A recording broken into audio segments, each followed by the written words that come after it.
Hello, and welcome back to another episode of Critical Reactions with your host, Bryan.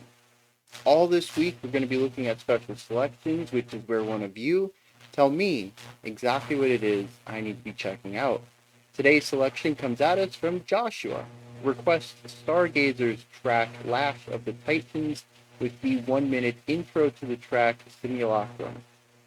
Here's some prog death to spice it up instead of raw black metal. Plenty of bass here too. It's a fun album. Well, let's get into this then.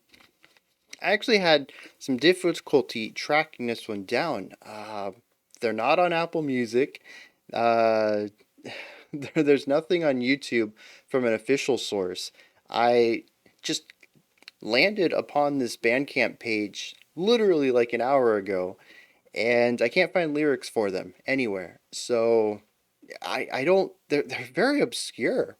What in the world? Let's dive into this. We're gonna start with Simulacrum, which is about a minute and a half, and then we'll hit up Lash of the Titans after that.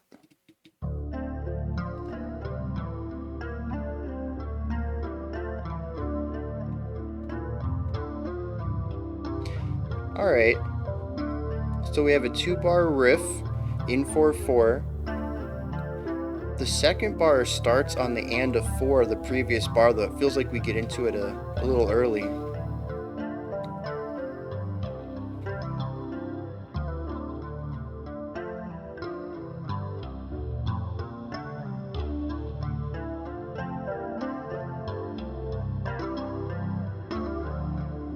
Yeah, really fun evolution here. Both the guitar and the bass are shifting ever so slightly their line, adding in rhythmic flourishes. The bass mimicked some of the additions the guitar did, but did it just a little later. Really fun. I'm scared about the tech death part that's coming though.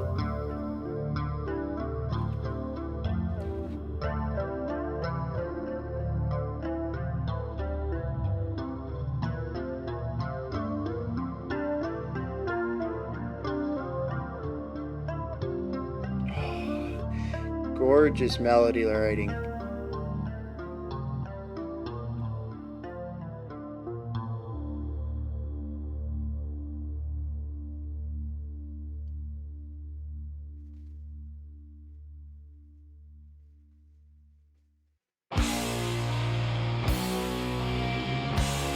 I kind of figured they would have run together a little more cohesively given the requests were both together.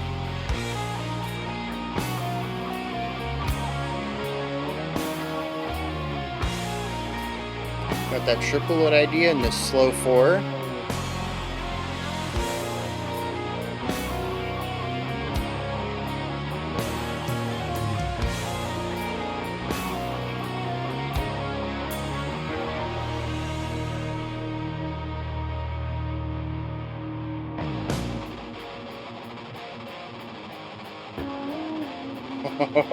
Okay.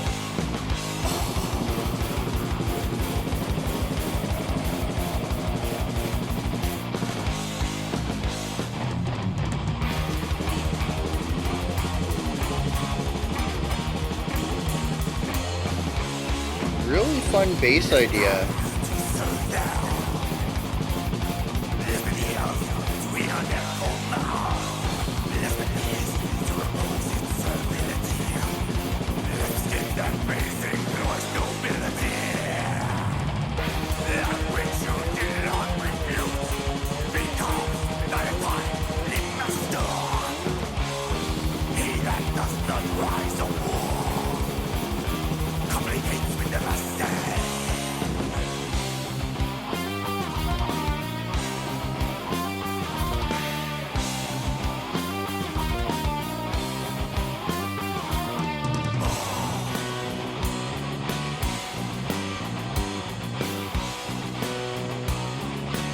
Yeah, so hitting that 7/8.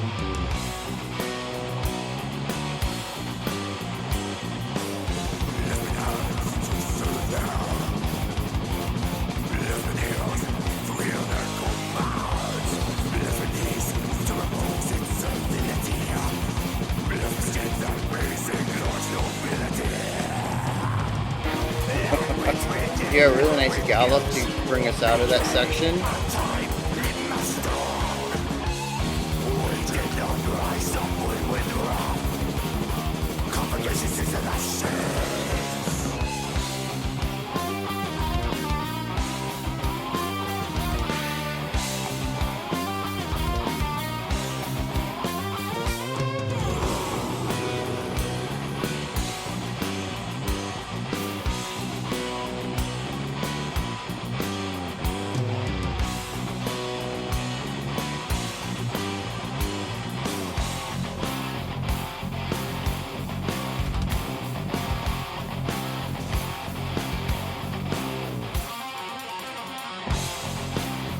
Really nice cymbal idea right next to the guitars there.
Interesting.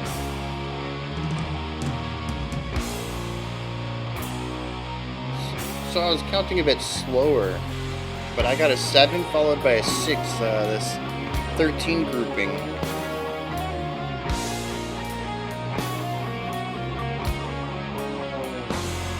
Triplets over 4 again.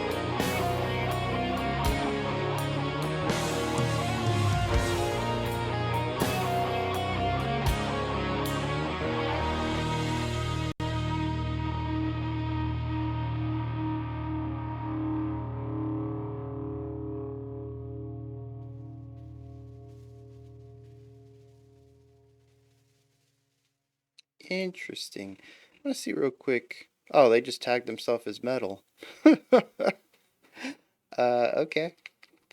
I was kind of hoping that they would have their, oh, but it's not really their page, isn't it? It's Nuclear War Now Productions page. Still, you would think that they would tag the albums, though.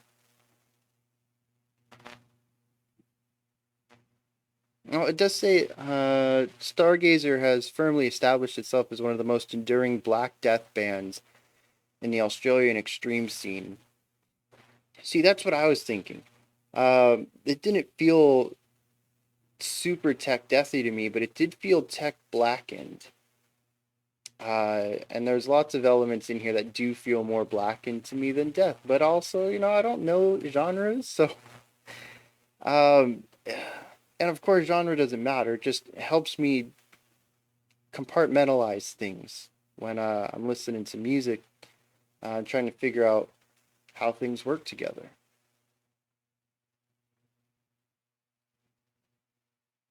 But let's get into this, right? So, I don't really want to specifically talk about Simulacrum. It's a phenomenal idea. I love it.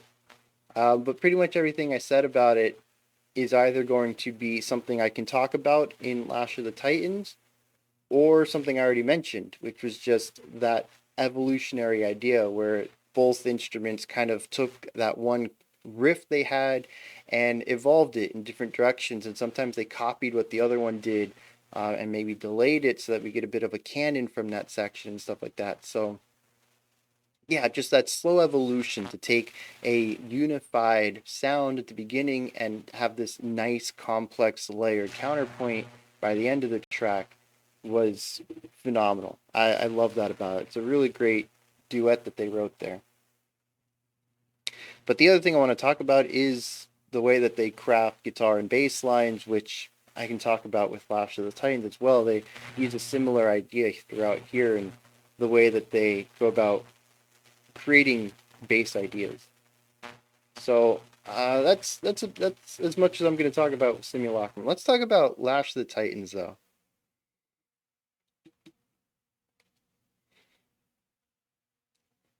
It started out, I don't want to talk about it in that direction. I don't think that's useful. We're not going to go from start to finish and go from section to section. I want to talk about specific ideas. I think that's what's cool about this because it's a verse chorus concept.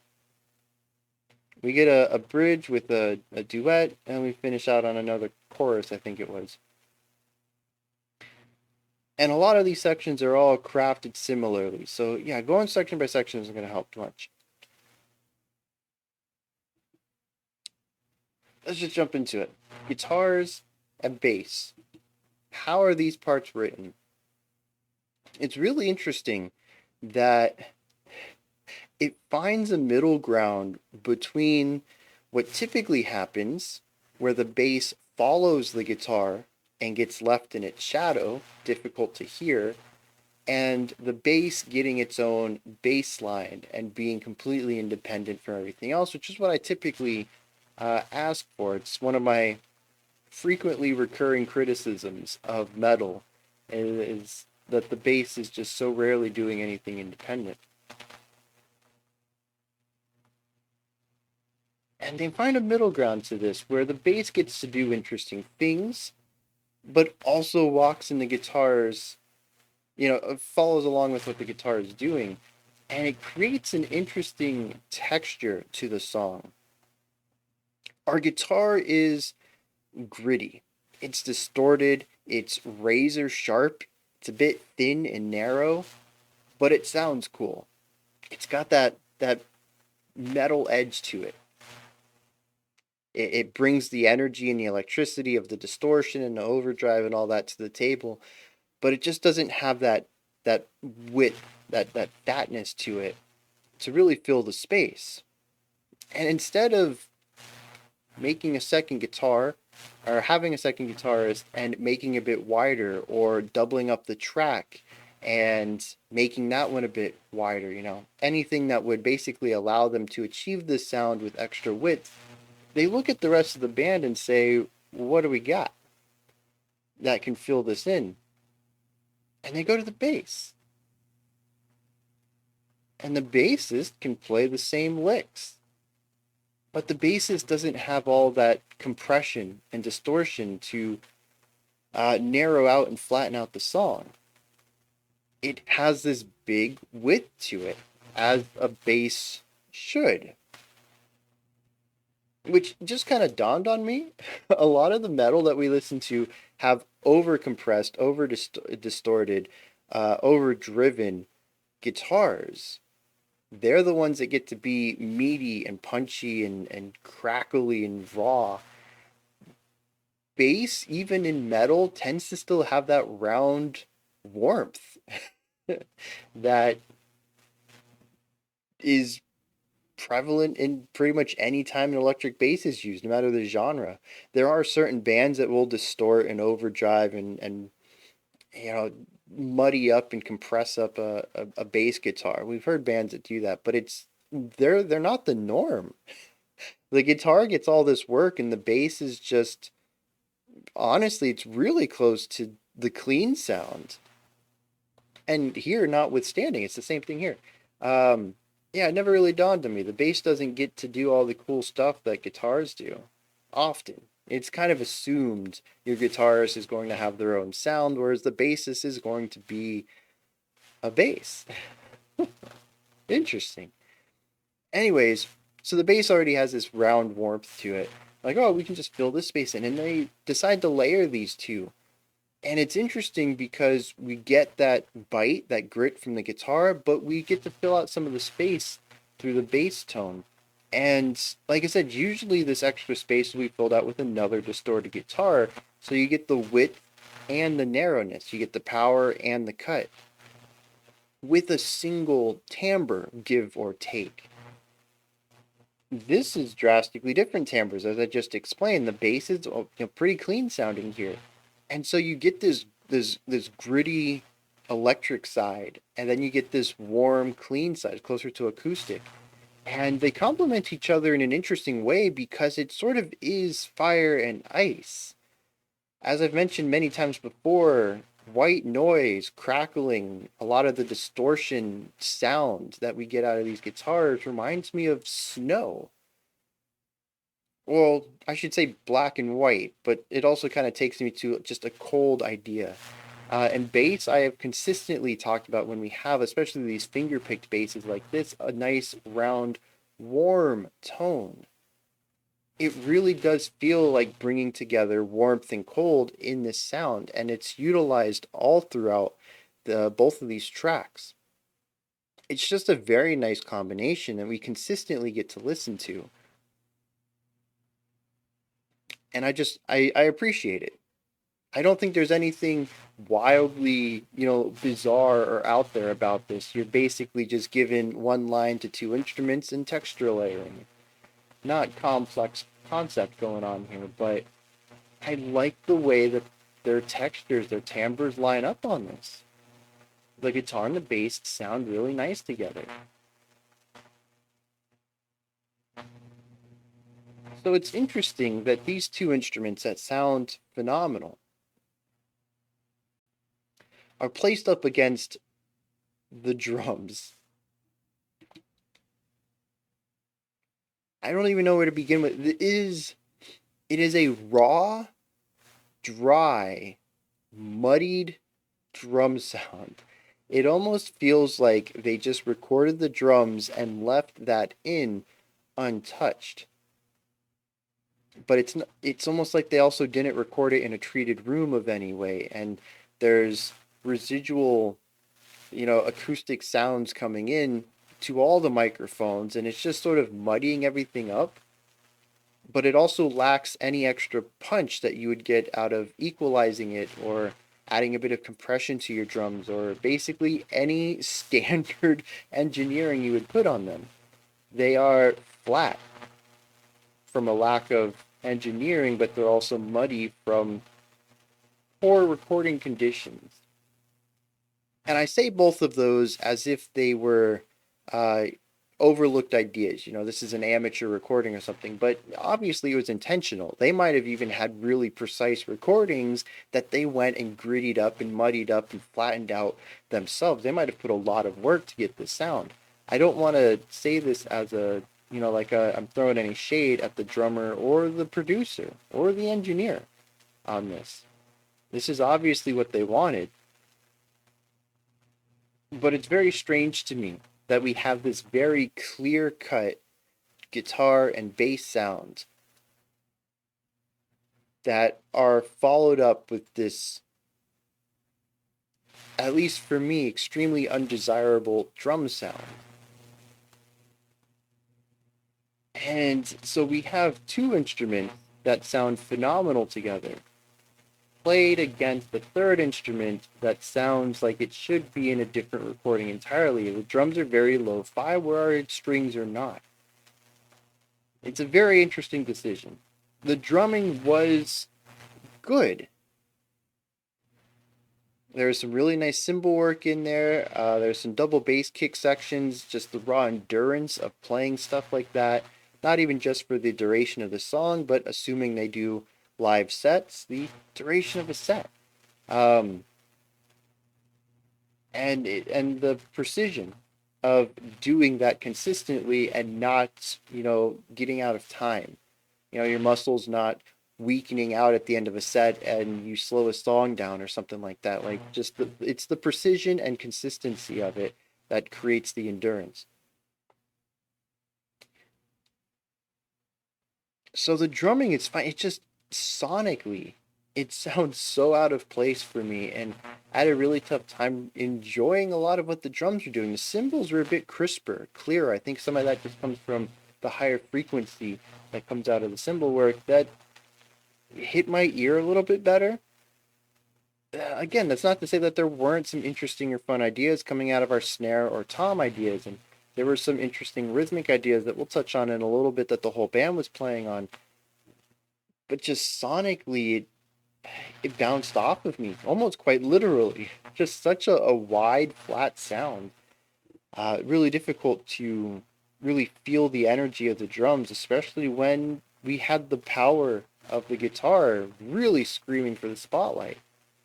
The drums just kind of fade into this muddy atmosphere, which is cool in itself. Honestly, I didn't know I was going in this direction, but drums as atmosphere is pretty rare. We typically use guitars, any sort of corded instruments, anything that can really be reverbed. Synthesizers are great for atmosphere. Not too many bands use drums or percussion at all for atmospheric concepts, but this really does bleed into just this rumble of a surrounding element to the guitars. It's interesting. Again, I don't want to point out that it's bad. It's just irregular and not my cup of tea.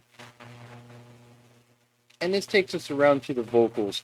I don't really have much to say about them. They're black metal vocals to my ears. There's nothing about them that stands out. But that's, again, not to put down the technique. It's not something I can do safely. I could probably make a sound like this, and then I'd have a hoarse voice for a couple of days. So, there's definitely props to give there, but aside from just the sheer technicality of it, there's nothing here that really stands out to me. It sort of just is. Kind of like the drums. And I think a lot of that is that the drums and the vocals are the parts of the song that to me feel the closest to black metal. It's what forces me to kind of go in that direction. The guitar and bass work do not. They certainly have faster playing that goes along with what the drums are doing. And that 16th note playing is something we see often in black metal. But the higher fidelity production on our two stringed instruments, as well as the melodic writing, they just kind of push me more into something else that doesn't feel. Maybe it's death. I don't know. And I think that's where the divide comes. Like, this is black metal with something else, but it's not about merging the two ideas. It's about just taking the two and smashing them together and having whatever separation that is going to exist there just be. And it creates a very unique sound. I don't know that I've heard anything like StarGazer. I've heard bands do something like this before, mashing lo-fi and hi-fi elements, but nothing quite like this in the way that they do it. So there is that element. Part of, especially nowadays, I see they have an album coming out in May. Modern music is really all about standing out from the crowd. There's so much music out there that you really need to stand out. If you choose to do something iterative, you either have to really fight tooth and nail to be heard, or you have to sound different. And I think they went with the sound different, though they've also been doing this a long time. 25 years of activity. So it's not like StarGazer is a new band on the scene. And maybe they decided to choose this sound a long time ago, and maybe it was for the same reasons. Maybe they just like how it sounds. It's just very is different.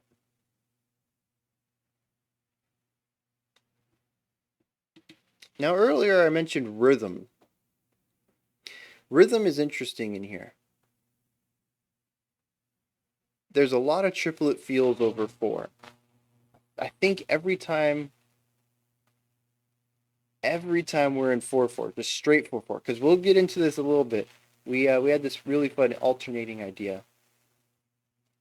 But every time we're in straight 4/4, 16 beats, 4-bar phrases, I think we're doing triplets across all those.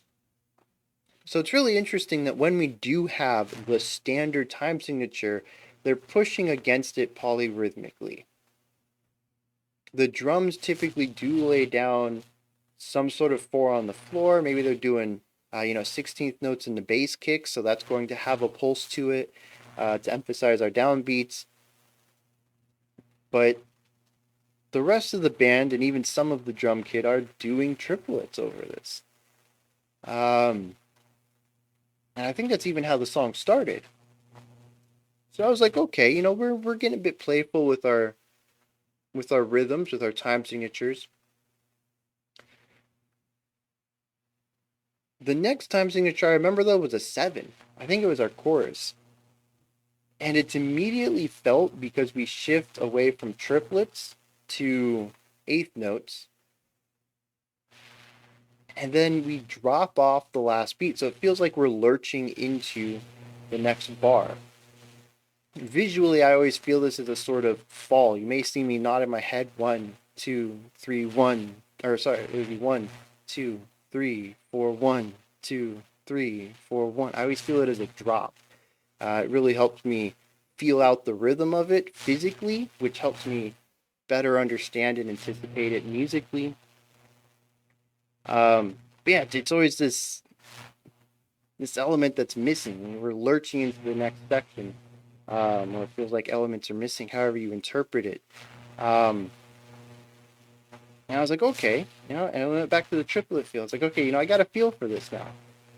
But then we hit a really interesting section. And it was a bit faster. I was probably counting whole notes. Sorry, half notes rather than quarter notes. But I counted a group of 7 and then a group of 6. And I think this was just after the bridge. Which, if we put it in quarter notes, is going to be a bar of 4 and a bar of 3. And then a bar of 4 and possibly a bar of 2, or maybe 2 bars of 3. Either way, it was wild. And it was completely unexpected because for the most part, this was introduced to me as tech death, but nothing up to this point had really been too proggy. The triplet over 4, sure. The 7, okay. But they're not compound time signatures. We stuck in a time signature for a given section. We weren't changing the time signature every bar. And so when we come to this, I'm completely thrown off my game. The drums are doing what they have done the whole time. The guitar and bass are playing the melodies they've played the whole time. Our vocalist is just singing or screaming, whatever you want to call it, doing his thing. Nobody really acknowledges much of a change here. It really is just a time signature swap. And I didn't even pick it up until like the second or third repetition through because I kind of only felt the 7. I didn't feel the 6. And then there was a time when it felt like we shifted just a hair early. And I was like, we were already early. Was that really early again? Yeah, it was.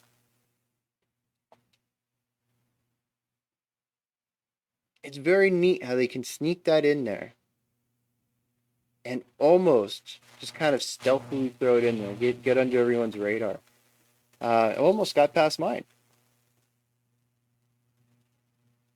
I am a huge fan of wild time signatures that people don't notice.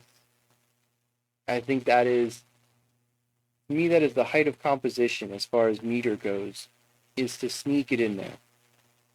That's not to say that if you're changing your time signature every bar and it's just constantly, you feel it every bar, and you're like, oh, there's the change, there's the change, there's the change. That's not to say that that's bad. It can certainly be used for an effect, but I love it, love it, love it, love it when a time signature comes in and I don't notice it. That to me, that's peak, at least from, my biases, what I like to listen to. All right. I think that about wraps it up. I was going to talk about the solo, the duet, but honestly, it's more of what we've already heard from them. Um, it's just really nice, semi-linear because they do tend to be riff based.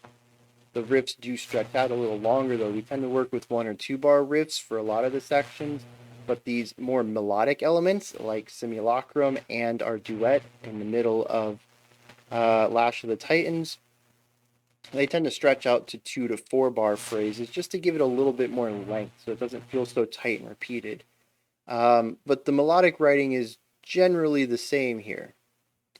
We are working with shorter notes with faster flourishes. There aren't any shredding moments or just pure speed, which is interesting because there's a lot of speed in here. I've mentioned 16th notes at least on bass kicks before. So it's not like the band is afraid to play faster. They just didn't in any of the melodic sections I heard here, which is nice. It shows a little bit of restraint. The song is fast, but these sections don't call for speed. That's not to say maybe they don't have some shred or faster solos or duets in other tracks, but at least here they felt that the contrast was necessary for the story they're trying to tell. I really enjoy that.